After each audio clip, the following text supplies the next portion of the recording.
Πάμε. Κώστας Καριωτάκης. Έχω γράψει Εντάξει. διάβασα. Πάμε, έλα. Γράφουμε. Ποίηση. Τώρα. Πώς πάει, όταν λοιπόν κάτι να μου πείτε λίγο πώς πάει. Είναι σε ιαμβικό 15 σύλλαβο. Λέγε τώρα.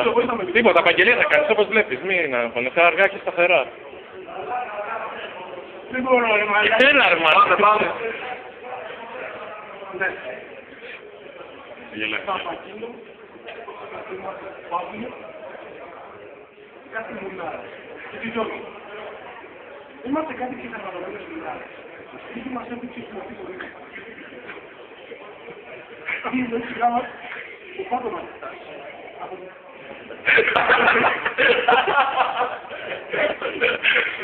Είμαστε κάτι μεγάλες ψυχολογιάδες. Εδώ, σεϊφ, μέσω τελεί. Το σιάνι δεν είναι τεκόνο, το φυσάρι μόνο πόνο. Είμαστε κάτι μεγάλες χαμιάρες. Τρέχουμε στη μούρη τα γελί. Και τα υγρά μας είναι στα μάτια. Καμπίτε τι ένα πνευάκι. Ναι, και είναι βαριά. Και όλα έχουν σπονούμε.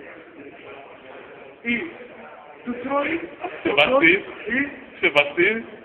το τρώει βαθιά και είναι το γαμίσι που δονούμε.